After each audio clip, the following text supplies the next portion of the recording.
Bonjour à tous et bienvenue dans ma deuxième partie de tutoriel sur la création d'un fichier de location saisonnière sur Excel. Mais tout d'abord et avant de continuer, si vous souhaitez aller plus loin dans les explications, je vous invite à cliquer sur les liens de formation dans la description. Et si vous ne souhaitez pas rater mes vidéos sur la comptabilité, la finance et l'utilisation des outils tels qu'Excel dans le monde de l'entreprise, n'hésitez pas à vous abonner à la chaîne. De plus, pour ceux qui souhaiteraient uniquement acquérir le fichier sans passer par le tutoriel vidéo, sachez que tous les documents sont disponibles en illimité et dans leur version finalisée pour mes contributeurs Patreon, plateforme dont vous trouverez le lien en description. Alors dans cette deuxième partie de tutoriel, nous allons mettre en place les formules de notre fichier. Alors, on va commencer, regardez, par ici notre colonne de gains cumulés. Vous remarquerez que j'ai pré-rempli les zones remplissables. Donc ici, ma colonne d'appartement, mon forfait journalier. Regardez, dans la partie registre locatif, j'ai pré-rempli déjà toutes ces informations qui sont donc à saisir et qui vont nous permettre de voir si nos formules fonctionnent. Donc, les gains cumulés. Comment les calculer? C'est très simple, regardez. On fait égal, somme.si, très classique, j'ouvre ma parenthèse. Somme.si de quoi? Je vais dans mon registre locatif ici, et je vais sélectionner tout simplement, regardez, ma colonne B comme ceci, jusqu'à la ligne 100. Attention, je fige bien entendu ma plage en mettant des dollars, comme ceci, voilà. Ensuite, point virgule, qu'est-ce qu'on va rechercher? On va rechercher ici l'appartement 1, c'est-à-dire tout simplement la cellule A7, point virgule. Qu'est-ce que nous allons sommer? Nous allons bien entendu sommer ici le tarif global, voilà, comme ceci. Je ferme ma parenthèse, je n'oublie pas, là encore, de figer ma plage de données. J'appuie sur Entrée. J'ai 0, c'est tout à fait normal. Copier, coller, comme ceci. Voilà, donc on a fait nos formules de gains cumulés. Maintenant, passons à nos formules de date. Alors, pour ce faire, nous allons mettre ici la date. Donc, regardez ce que je vais faire comme formule, égale date, j'ouvre ma parenthèse. L'année, c'est très simple, c'est l'année que vous avez saisie ici. Attention, je fige bien entendu ma cellule puisqu'elle ne devra pas varier lorsque je vais tirer ma formule vers la droite. Point virgule. Qu'est-ce que ça va être? Ça va être tout simplement le mois numéro 1. Point virgule, ça sera quoi? Ça sera le premier jour de l'année. Ensuite, la petite astuce que je vais utiliser pour pouvoir glisser cette formule vers la droite sans avoir à la modifier. Regardez, je vais ajouter à chaque fois le nombre de jours correspondants, c'est-à-dire la valeur de la colonne actuelle, c'est-à-dire ici la colonne 4, moins 4, comme ceci. De sorte à ce que pour la première date, vous ayez effectivement ici la première date, c'est-à-dire le 1er janvier de l'année N, puisque ça va être la colonne 4 moins la valeur 4, donc 0, ça sera la date d'aujourd'hui plus 0. Quand je vais la déplacer vers la droite, ça sera la colonne 5 moins 4, c'est-à-dire la date précédente plus 1, donc on rajoutera un jour, et ainsi de suite. On appuie sur Entrée, 1er janvier 2024. Maintenant, qu'est-ce que je vais faire? Je vais changer tout simplement le sens ici, regardez. Je vais dans Format de cellule, très simplement, et au niveau de l'alignement, je vais prendre un alignement à 90 degrés. Voilà, pour éviter de prendre trop de place sur ma formule, bien entendu. Ensuite, qu'est-ce que je peux faire? Je peux faire un clic droit encore, regardez. Et je vais changer le format de la date. Je vais appliquer ici, voilà. Je vais faire en sorte que l'utilisateur puisse voir exactement tous les différents jours. Maintenant, je vais sélectionner toutes mes colonnes ici. Je fais un clic droit sur mes colonnes, largeur de colonne. Et je mets ici une largeur de 3. Voilà, ça me simplifie un petit peu la vision de mon fichier. Une fois que j'ai fait ça, alors regardez ce que je vous propose. Je vous propose éventuellement, on va faire un petit compteur, ça plus 1, voilà. Et on va aller jusqu'à à peu près jusqu'à 365. On va pas s'embêter. On diminue un petit peu la taille de la police. Voilà, 190. Pourquoi je fais ça? Tout simplement pour recopier ma formule un petit peu plus facilement. Donc là, on est allé un petit peu trop loin. On est sur du quoi? 376, 368, 67, 66. Voilà, on va rester comme ça. Ça va me permettre de manipuler ma formule un petit peu plus facilement. Donc on va faire tout simplement CTRL-C, hop, on va au bout de tout cela, on resélectionne de l'autre côté, voilà, comme ça, CTRL-V.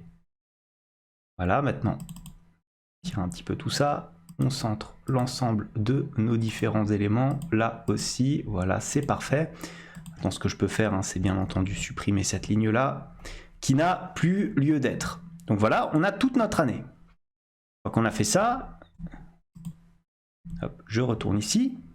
Et en ce qui concerne mes formules, je n'ai plus rien à ajouter ici dans mon onglet de réservation. Ce qu'on va rajouter par la suite, ça sera la mise en forme qu'on verra dans la troisième partie de cette vidéo. Maintenant, je vais ici dans mon onglet de registre locatif afin d'y mettre les formules. Alors, on y va. On va commencer par mettre la formule ici de ma date de fin. Alors, pour calculer la date de fin, qu'est-ce qu'on va faire? Déjà, premier test logique. Si ma date de début ici est égale à une cellule vide, alors, bien entendu, et vous le savez, on va renvoyer une cellule vide. Dans le cas contraire, qu'est-ce qu'on va faire? On va prendre la date de début plus la durée en jours. Je ferme ma parenthèse, j'appuie sur Entrée. La date de fin, c'est donc le 5 janvier ici, 2024. On vérifie rapidement, date de début le 1er, durée 4 jours, date de fin le 5. Maintenant, ce qu'on peut faire, c'est faire un petit CTRL-C, hop, on prend l'ensemble ici de notre colonne, on fait un petit clic droit et on colle notre formule. Voilà, comme ceci. Donc maintenant, on a les différentes dates de fin pour l'ensemble de nos appartements ici sélectionnés. Maintenant, calculons le tarif. Alors la formule un petit peu plus complexe. Alors, c'est égal à quoi? On va démarrer par 6 erreurs. Comme ceci. Voilà. 6 erreurs. Donc, qu'est-ce qu'on va faire? On va rechercher la valeur du forfait journalier. Donc, pour ce faire, on va utiliser recherche V. Comme ceci. La parenthèse est ouverte. Quelle valeur vais-je rechercher? Je vais me placer ici dans l'onglet de... Pas tout de suite. Je vais rechercher d'abord cette valeur-là. Voilà. Point virgule. Ensuite, je vais rechercher dans ma table de matrice. Donc là, je vais dans mon onglet ici de réservation. Et je vais sélectionner de A7, tout simplement, à B, on va mettre B19 à peu près, voilà, comme ceci. Je fiche bien entendu ma plage, comme ceci, voilà. Maintenant, point virgule. Alors bien sûr, le forfait journalier se situe dans la colonne B, c'est-à-dire la colonne 2. Donc on va mettre un 2 comme ceci. Point virgule, on souhaite bien entendu une correspondance exacte. Je vérifie que je n'ai rien oublié. Non, tout est bon. Je ferme ma parenthèse. Une fois que j'ai ça, qu'est-ce que je fais? Je vais multiplier cela par quoi? Par tout simplement la durée. C'est-à-dire ici, ma colonne F6. Voilà. Point virgule. Dans le cas contraire, j'enverrai bien entendu une cellule vide et je ferme ma parenthèse. Voilà. Je me retrouve donc avec 240 €. Donc, si on vérifie, on a bien 4 jours. Regardez, mes gains cumulés apparaissent ici. On est bien sur du 240 €. Je peux à présent faire un CTRL-C, CTRL-V.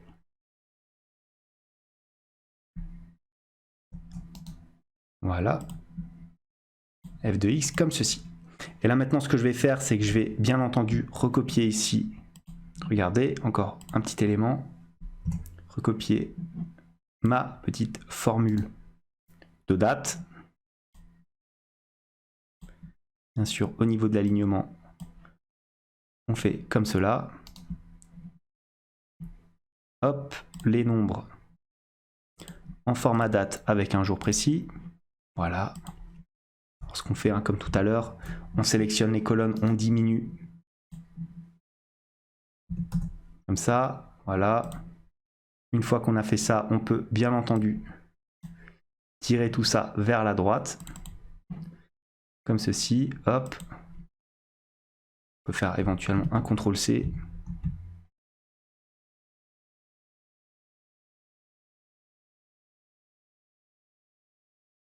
On va jusqu'au jour 365 à peu près. Hop, j'aurais pu le faire un petit peu plus vite.